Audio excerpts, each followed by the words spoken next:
This episode of Another Happy Pod is going to contain spoilers. If you've not experienced the content yourself, please go ahead and do so before coming back and listening to the boys ramble on about it. Thank you very much.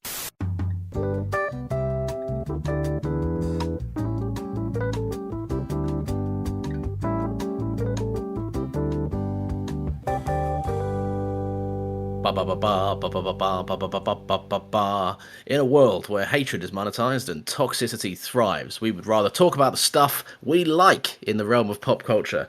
We don't always succeed with that, but no matter what, we will always keep things lighthearted and fun.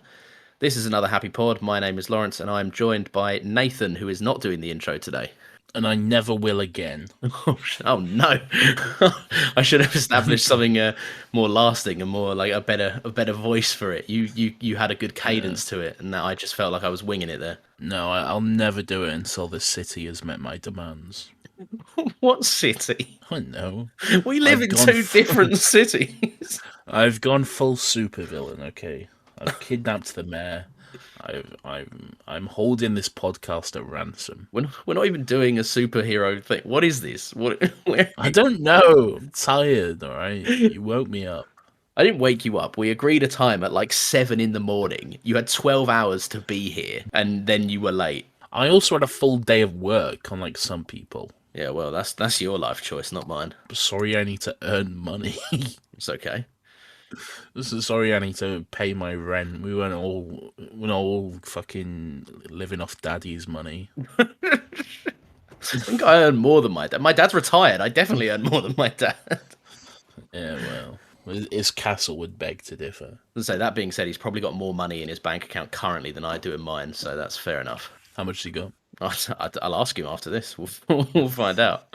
Just, Dad, randomly, how much is in your bank right now? No reason. Man bus a tenner.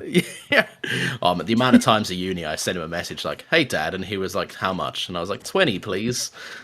I was literally the same. I could send my dad a message like, "Hey Dad, how are you?" And he'd literally just respond, "How much?" Yeah. I remember once I did it, and my dad tried to send it to my old bank details, and that was a real chaos.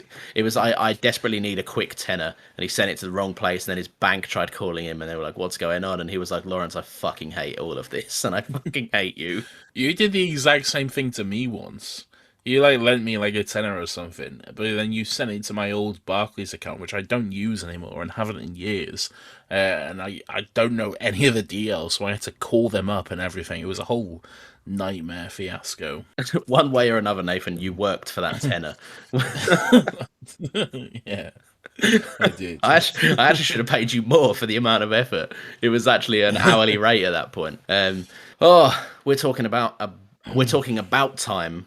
Trying to do a joke here. We're talking about time. Is there a joke to be made here? It's about time that we talked about time. There we go. I knew you'd drive it home for me. I wasn't quite there, but you brought it there. Because we're a week late. We are a week late. Typical me, I'll say. It wasn't so much you. In fact, it wasn't you. At all, yeah.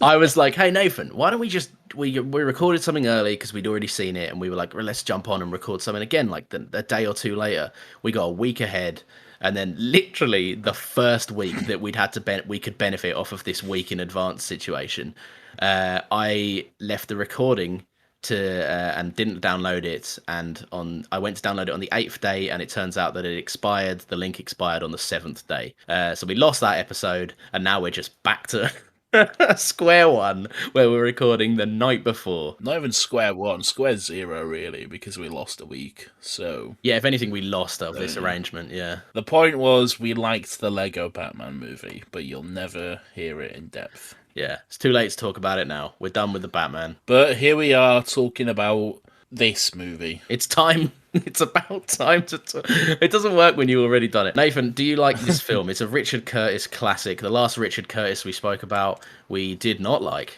Oh, what was that? That was Last Christmas. Oh, see, I knew it felt familiar in some fucking way. It's fine. It's not an offensive movie by any stretch of the word. But I do I don't know. I guess, like with Last Christmas, I have issues more with the universe and the world and the questions that it poses Yeah. than the movie itself. It does some supernatural shit out of nowhere, and you go, "Oh, what?" And it raises way more questions than the runtime allows it to answer. It's see the whole time travel element I'm okay with because it's set up literally within like the first 5 fucking minutes. Like it's not Oh, like I'm talking about Last Christmas. Oh right, okay. Well, I'm Wait, so, talking about this. so you're not a fan of this, or you're not a fan of it, but it's fine. Yeah, I'm talking. It's fine. Yeah, I just said that. Everything I've been saying is about this. Oh, okay, unusual. Yeah, unusual. All right. I love this movie. Well, go on then. So I suggested watching this because I think it does something cool. It's the classic rom-com that Richard Curtis is known for. Very Love Actually-esque in its like family and love and blah blah blah. The big core fundamental themes of a Richard Curtis classic. Only this time it does something kind of neat, which is where it introduces time travel, and it's not like a time travel, but you go back and you kill Hitler. They even joke about not killing Hitler. It's just a nice little plot element to differentiate this from other similar types. And I think this movie has a clear goal, like a clear theme and vision, and it just works really well and consistently to bring it to realization. I really like this. I struggled with this movie, and I got very angry whilst I was watching it. But that wasn't the movie's fault. That was my fault. Just something else happened, and you were like, "Oh fuck!" No, it wasn't even that. It was because like I knew nothing about the movie. Okay, I knew fuck all about the movie apart from rom-com time travel. That's literally all I knew. Okay, those two phrases: rom-com, time travel, 4 words. That's it. Yeah. And so going into it, I was expecting it more or less throughout to be a story of like how Domhnall Gleeson and Rachel McAdams got together, and it'd been the story of their coming together relationship, and it would end with them being happy, and that would be it really.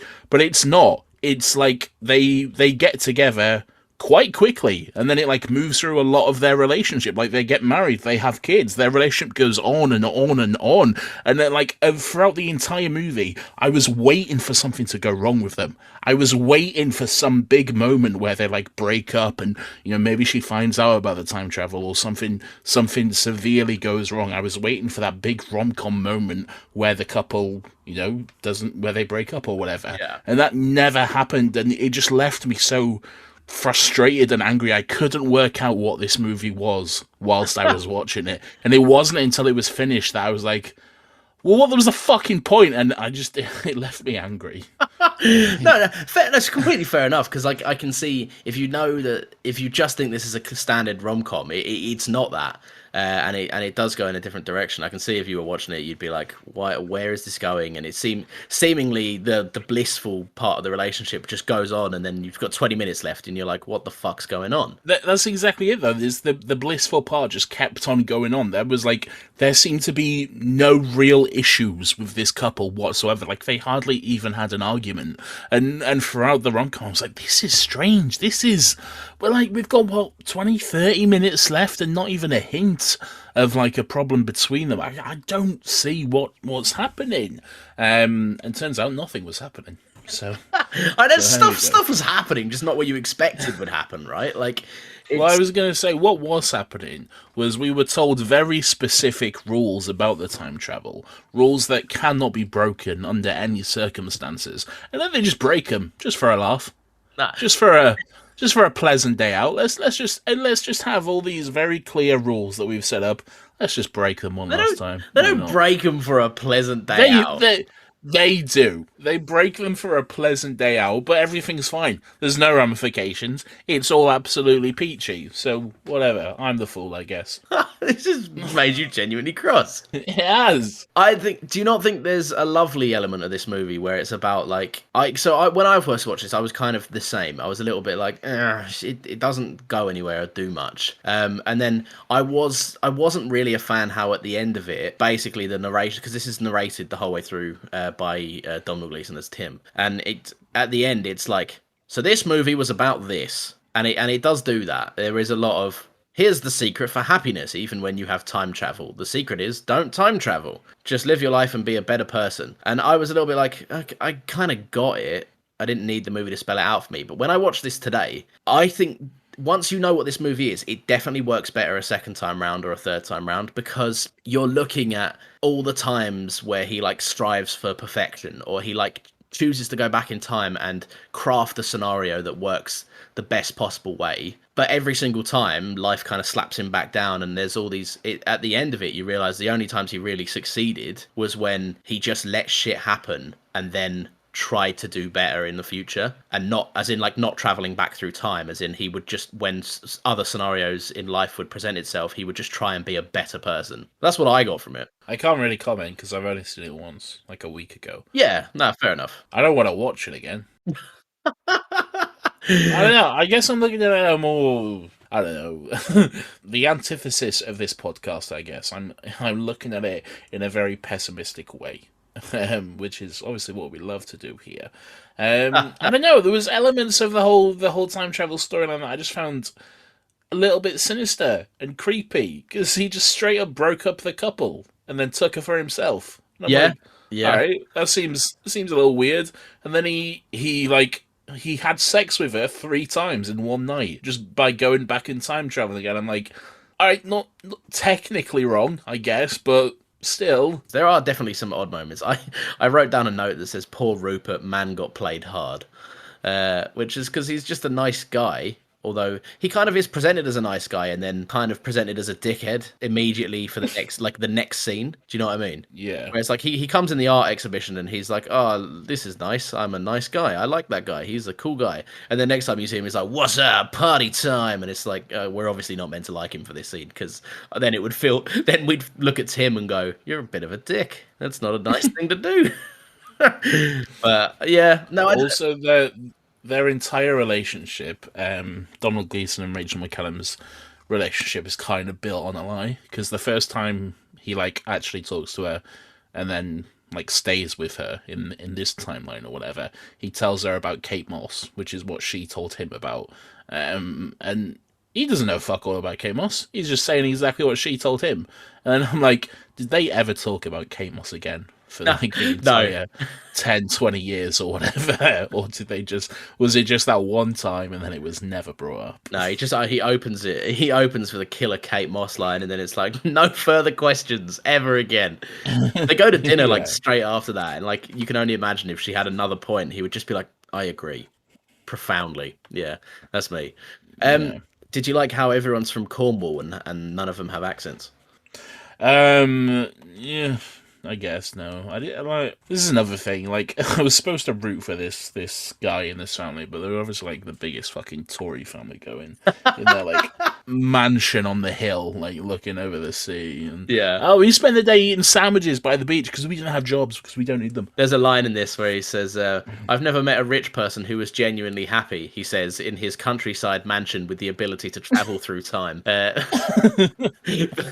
yeah, no, I don't know. Like, yeah, you can definitely nitpick this, and it is fun to do so. It is one of them movies that it was definitely written by a privileged dude, because the problems in this are presented as quite trivial. But I think the movie does make a point of that later on, like in the fact that like does it? I think so, because it gets a bit more real. It does get a bit more like they touch on like light alcoholism, like suggested abusive relationships, and like how going through the motions of that obviously is negative, but as a loved one, there's not much you can do rather than like, you know, you can just watch it happen, or you can take an active stance in trying to help that person. And the movie kind of does a bit of both, and like makes Tim learn a bit of a lesson there, because he tries to fix it the quick and easy way, which doesn't solve anything.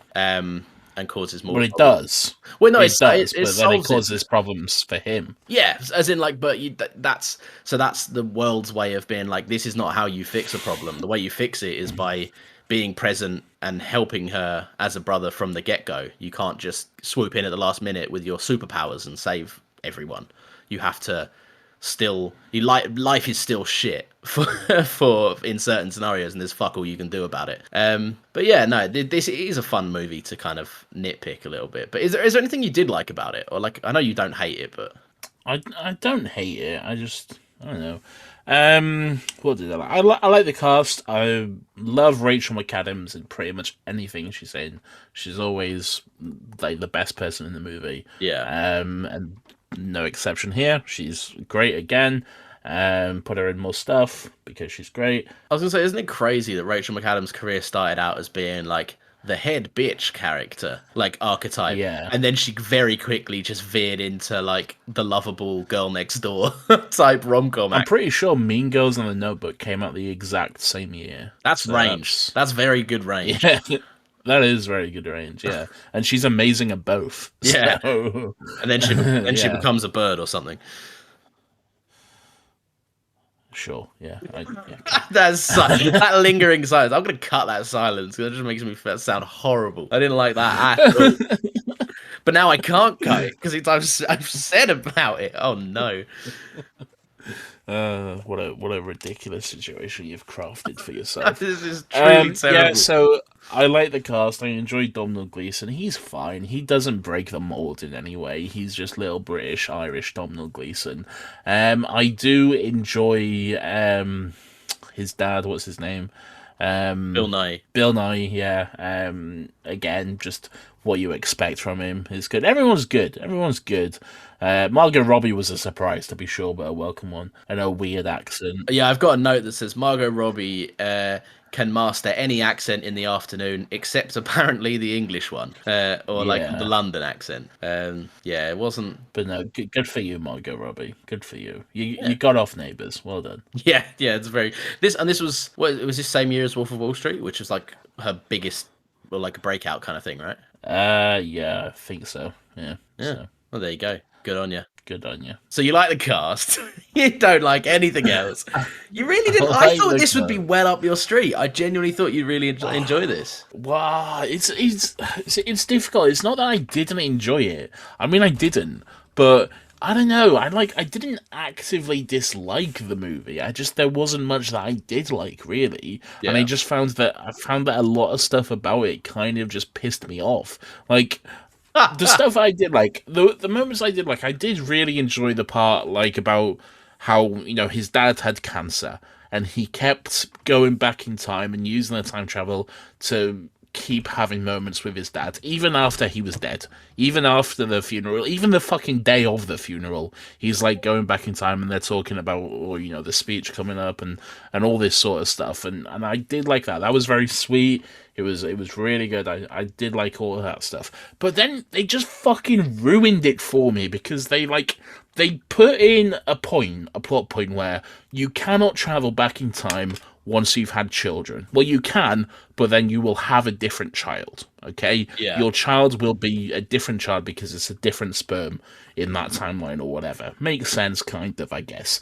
It's not that it makes sense. It's just explained quickly and well enough for you to go, okay, that's a rule. Yeah, that's a rule that makes sense, okay? Let's go by that. That's a very clear plot point and rule they've established, okay? And then they even go further to the point where he and Rachel McAdams, Donald Gleeson and Rachel McAdams, I'm saying the actors' names because I can't remember the characters' names, but they want to try for another baby. And he's slightly hesitant about it because that means that he won't get any more time with his father. They go so far as to make it a rule that he doesn't want to have another kid, initially at first anyway, because that means his time with his dad will be over. So he goes and speaks to his dad about it, and they have like sweet moments and stuff. And then eventually, like, he decides that, this time has been nice, but it's time for me to let it go. To let this time with my dad go and to move on with my family, which is nice. It's a brave choice. It's, again, heartwarming and heartbreaking at the same time, but it's a good choice and it's a good moment. But then they just fucking go, nah, fuck that.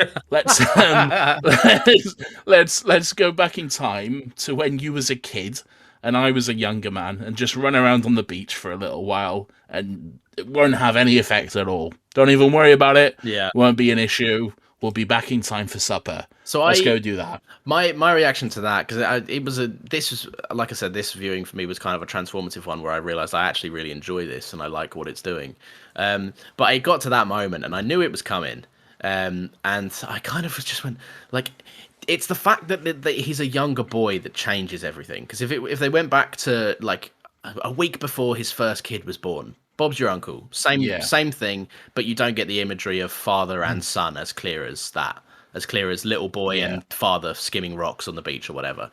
And I was like, why did they do that? Because they could have just stuck to the rule and just had like another nice moment, another moment where they're sharing a drink together, or another moment where they're doing whatever else, like anything else other than that one scenario that is there. And there's no dialogue. It's not like a scene. It's a quick thing that you could technically cut out of the edit and it wouldn't have made a difference.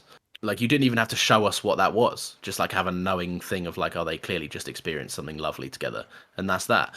But the kid that plays young Tim or young Donald Gleason is Richard Curtis's son in real life. Oh, okay. I don't know whether that was a deciding factor in why he desperately wanted this scene, because it does seem like a weird choice to just randomly go, hey, that rule, oh, fuck it.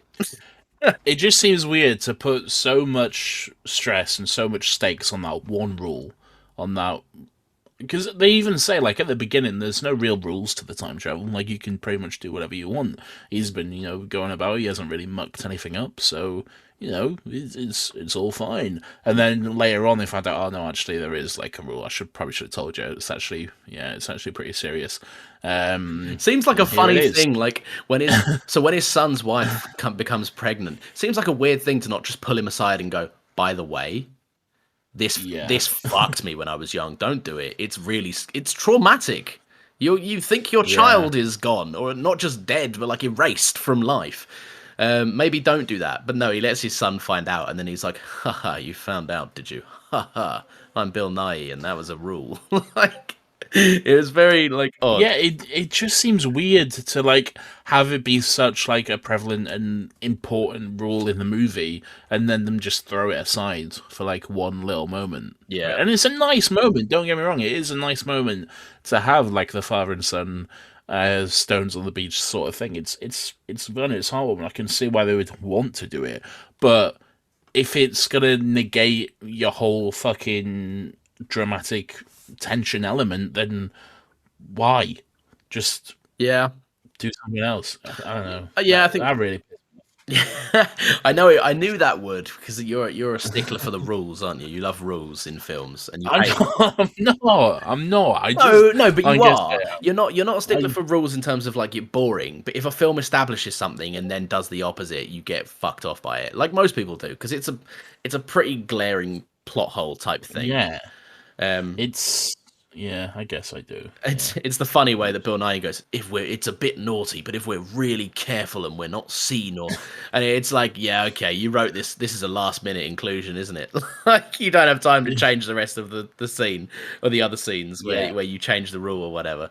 But yeah, no, it's funny. I think this has got some nice, like, it's got some pretty unique stuff. Like, I like the meet cute kind of thing that never actually technically happens. But like the first time the characters meet, at least for Tim, is like it's completely in the dark, and I like the fact that it's in that restaurant in London that actually exists. The blind waiters serve you something you don't know what you're eating in the dark, in the pitch black. Is that real? That seems fucking weird. Yeah, it's a real place. It's more of like it's less of a restaurant, more of an experience in real life. Yeah. But yeah, no, it does exist. I don't know if it's like that and exactly that, but the same rules exist in a restaurant in London. But yeah, quite cool. But anyway, I like how they committed to like doing something a little bit different, and then like not showing us like anything about them. You just hear a nice bit of audio, and it's a nice way to connect. And I watched this with headphones, which proved two things. One, very nice and immersive, very cool way to introduce us to two people who I think's character work in this is pretty stellar. But then also made me realize this was definitely recorded in two separate occasions in a booth, because this audio, listening to it through headphones, it's way too clean. Like it sounds like presumably how I sound now, very close to a microphone, and if I were just underlaid some restaurant ambience in the background. I wasn't watching with headphones, but I picked up on that as well. The audio was very, very clean in that specific moment. Yeah. For the two actors, but that's fine. Yeah, What no, else have you but got? like I say, it was a good little scene. Like I enjoyed the I enjoyed how kind of different it was. It wasn't like they're at a party and they bump into each other. I mean, it technically was in this weird time travel thing, but they did the less. That's what it ended up. Yeah, Yeah. yeah, they did. Although no, they didn't bump into each other. He tracked her down, knowing Yeah, that she would be there. yeah, And then he, quote unquote, accidentally bumped into her. yeah. Yeah. The So yeah, yeah. There was a little bit of like get your whiteboard out and like let's track her down kind of situation. I like that he runs into that restaurant in London and is like, "Hey, dude, some woman came in here earlier. Who is she?" And he's like, "Sorry, man, I don't know, but if I knew, I'd definitely tell you. I'm the best security dude in the world." Like, I feel no obligation to protect two women that came into this restaurant earlier from a man who is frantically telling me that he needs to know who they are and where they went. he lived in an art gallery for a week. I guess that's fun. I don't think he was there for a week. It definitely some time. I think he was there like all day. I mean, he was there for like a week. Was he there for a week? He was definitely there for multiple days. Number one, his fucking outfit changed. Oh, maybe I didn't listen. I didn't notice that. His sister showed up at some point. Do you think she was just in London that afternoon? She might have been. She did live in London for a time. There's so much outfit changing in this movie that it's hard to keep track of of different things. Because every time he goes back in time, he's wearing something different. But yeah, Yeah, no, it's cool. that's true. Also, why even invite that fucking playwright guy to the wedding? He seems like a dickhead. Why even be friends with him? He seems like a massive cunt. Also, the wedding. It rains when they leave the church, and then they're all at the reception. And they're all perfectly dry.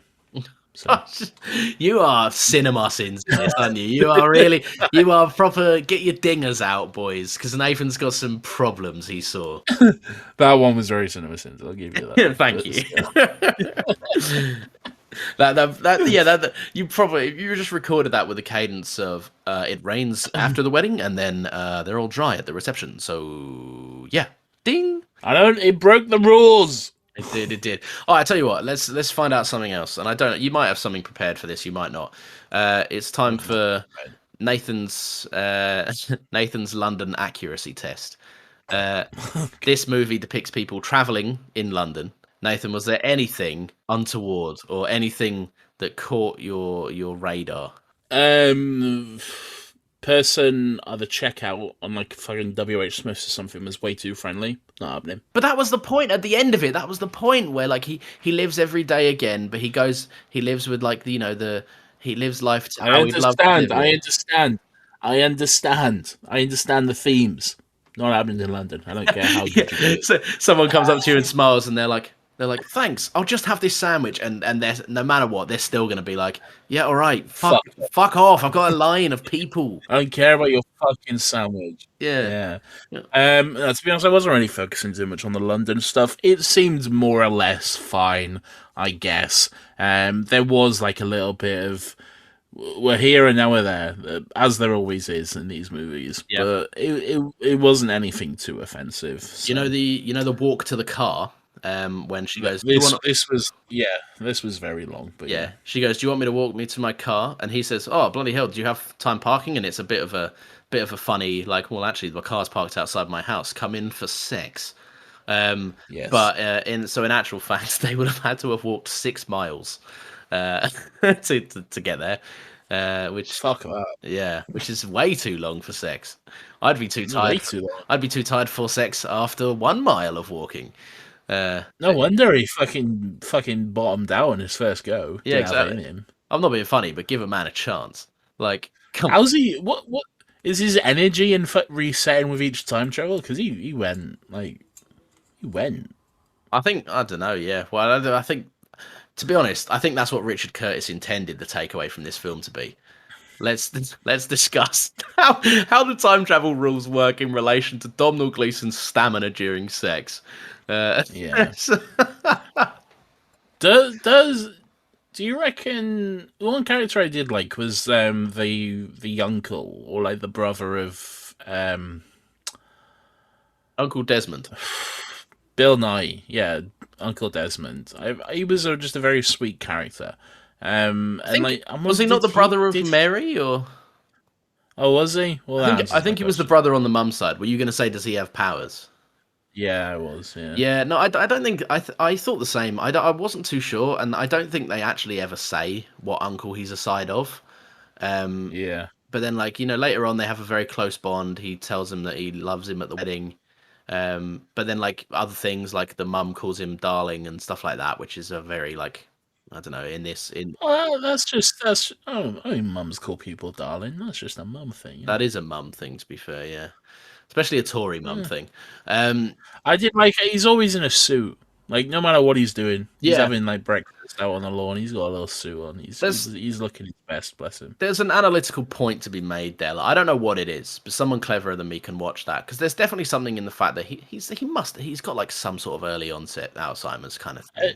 It seems like he has some kind of learning difficulties, or he's got Alzheimer's or something. Yeah. So, something's going And on. I think there's But definitely a point to be made that like he seems to be one of the happiest characters, and yeah, also the one that's can't hold on to any past information. Like all these guys have got the ability to travel through time and craft scenarios perfectly to the way they want them to be, but they're not as happy as Yeah. this one guy who is just living a simple life, wearing his nice suits and going day to day and experiencing life.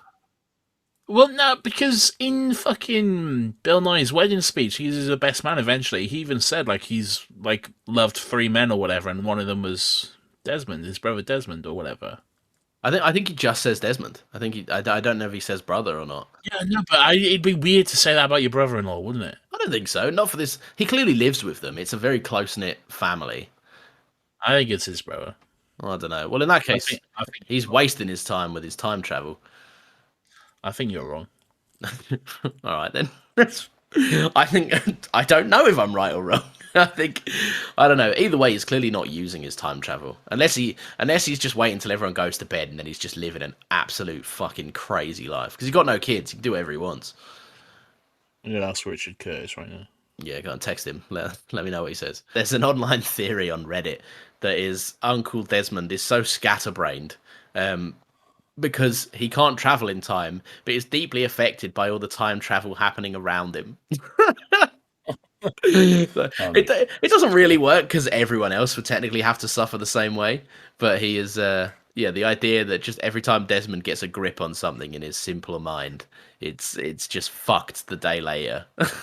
Because one of these guys has gone back and changed something somewhere. Oh, here's something. Zoe Deschanel was originally cast as Mary, but dropped out due to scheduling conflicts. I saw that. Yeah, it was going to be a it was either, I think back then in early 2010s, it was either Rachel McAdams or Zoe Deschanel. Well, hi there, boys. I'm Zoe Deschanel. I don't see Zoe Deschanel's great, but I think Rachel McAdams was right for this. Zoe Deschanel would have been like a little bit too new girl, if that makes sense. A bit too quirky for this. She would have demanded a scene where she plays the ukulele. Yeah, that is extremely true. Anyway, that's this movie, I guess. You done? You got nothing else to say on it? What else is there to say? I don't know, to be honest. It's worth going on and saying that I think it does some really interesting stuff, especially with the ending. I think the movie works the whole time to achieve one theme and core message, and I think it does it effectively. It's more so on a rewatch, so I understand why people coming into this expecting a rom-com, which it very much so has the tropes of, would be a little bit like, where's all the rom-com stuff? It kind of is like another movie disguised in a rom-com kind of packaging. But yeah, no, it's cool. I like this. I think it's got some good moments, some great characters, and it's funny. It's fun. It's a good time. You're being harsh on this. This is a good film. I don't think it is. I don't think it's a bad film, but I don't think it's a good film. You think it's a middle of the line film? I think it's perfectly fine. Serviceable. But yes, it's serviceable if you want to kill 2 hours and get a little angry. Sure, why not? No, but if specifically you want to kill 2 hours and get a little angry, other people can kill 2 hours. I think people would get angry. Listen, it's not the best when you have an established rule and you just decide, hey, fuck that. But it doesn't break the movie for me. It kind of does for me. Fair enough. Why even say it though? Why even put that much importance on it? Because they wanted a scene where he picks his baby up and it's the perils of time travel and getting too involved can fuck everything and blah, blah, blah. Well, then you don't get to go back in time and be a little boy. Yeah, that's the way to change it. Just don't have that one shot where from a distance you see something that makes you go, oh, what? But yeah. Or just fucking have a shot of them going into the cupboard together and then him coming out alone or something like that. That would have been a better way to do it. Doesn't really make sense, but fuck it. I'm not a screenplay writer. Anyway, this has been whatever the fuck this is. This is chaos today. Oh, goodness. This is fun. This has made me laugh. Next week, we're going to be doing this. We don't talk about Bruno, no. We don't talk about Bruno. But it was my wedding day. It was our wedding day. We were getting ready and there wasn't a cloud in the sky. No clouds allowed. Wowee. That sounds fun.